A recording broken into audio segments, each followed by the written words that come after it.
is the mayor of Oxford, Robyn Tannehill. I thought he was going to go down, a horse after the weekend of first downs because we had quite a few of them on Saturday. Good morning, ma'am. How are you? Good morning. I'm wonderful. A little hoarse like you, but yes, I'll take I am. Down. It was a great game. A lot of people in town. It was a magical weekend. SuperTalk and putting on an incredible concert. Did you have a chance to go to that, by the way? I did not make it to the concert, but I understand it was fabulous. Brett Young is just an awesome alumni and obviously a great performer. And my understanding is the concert was packed, so that's great. Just a couple of things. First of all, as a school, somebody alerted me to say that the incoming freshman class has broken another record. Is that true at Ole Miss? Man, we can tell it too. That is true. We now have I believe, if I'm not mistaken, Paul, it is our fourth year in a row to have the largest freshman class we've ever had. And you can sure tell it in the traffic. I say all the time when your biggest challenges are the result of tremendous growth, you should say thank you, and we do. But we're feeling that growth, indeed. Is that mayor coming from a larger percentage of people out of state students?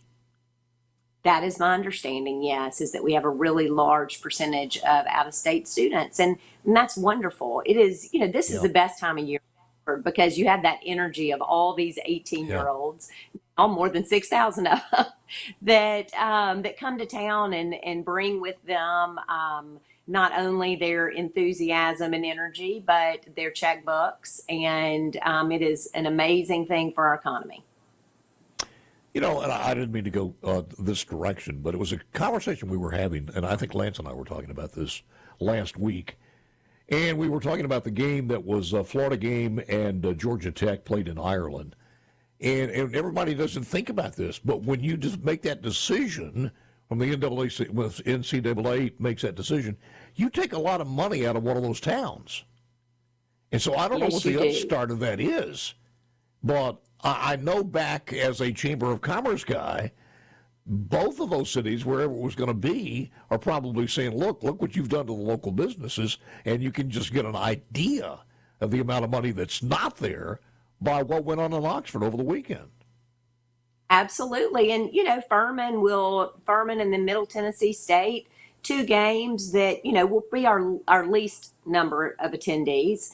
And yet we have a company that tracks cell phone usage. And so we have pretty good, accurate counts on people. And on the square on Friday afternoon, we had 30,400 people. And Friday in Oxford, 126,100. I don't have the numbers yet on Saturday, but you look at that economic impact and what it means to a community. I mean, last year, visitor spending in Oxford was right over $208 million, which attributes about $20.7 million in taxes.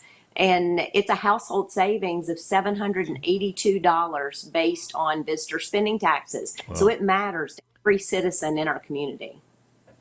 What are you guys doing as far as the infrastructure is concerned, hotels and things like that? What's the planning calling for? Well, we certainly, have great hotel properties. We need more, but we need more about 15 weekends out of the year, so it's a difficult business deal. The Pontotoc, Tupelo, Batesville, Memphis area is as excited about a home football game as Oxford is, because their hotels also are full. And so it's really wonderful for the whole region. The infrastructure that we're working on, Paul, is roads and sidewalks. And, we have to be able to allow water and sewer capacity for 300,000 people, even though we only need that a few Saturdays out of the year. And so we also have to have streets and sidewalks in place and public safety issues, and that's the type of infrastructure that we're really focused on. It is a unique thing for a mayor when you're in a college town, from the ebbs and flows, even the police department. At one point you need more officers, then sometimes not as much. So how do you work that? Well, we have a lot of reserve officers, and we have officers from surrounding counties that will come into work on those weekends. So we put together a really stout presence on those football game weekends. But Paul, even on a normal Thursday night in Oxford, Hmm. not a home game weekend, just a normal Thursday night, we're pushing 12 to 15,000 people out of the bars downtown at 12:50 a.m. So it is not. There aren't slow times in Oxford anymore. It used to be that Yeah, we called summer county time, and this summer I've looked around and I'm like, wait, did we miss that? How do we miss county time? But again, it's great for our economy, and all of these businesses in town are certainly thriving as a result. Mayor Robyn Tannehill of Oxford. I was talking about this earlier, and I watched some of the game on TV, and the two guys who were anchoring it. And I apologize, I'm not sure who they were, but man, they gave you $15 million worth of free publicity. It was always, They had I come here, I may not have gone to the college I went to, and it's just on and on and on and on. And as a marketing kind of guy, I said, clip that and put that into the Chamber of Commerce news. But they did a great job on this one, and that's not unique. Every time somebody comes to town and does a game like that, they're floored by the Grove, the hospitality, the downtown square, everything about it, and it's invaluable. Thank you, Paul. I appreciate that. I've got the best employees in the world. Oxford looks great because we've got a crew of people that show up at 4 a.m. every day of the week and make Yeah. sure you never know it was a late night in Oxford.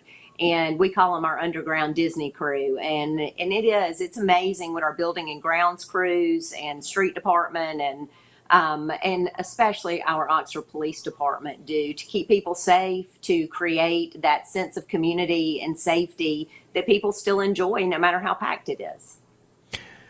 Well, you're not the athletic director, but you are the mayor. So therefore, let's talk about politics a little bit and the 2025 session. What's going to be number one as far as you're concerned in getting the word out as far as the legislature that pertains to the city of Oxford?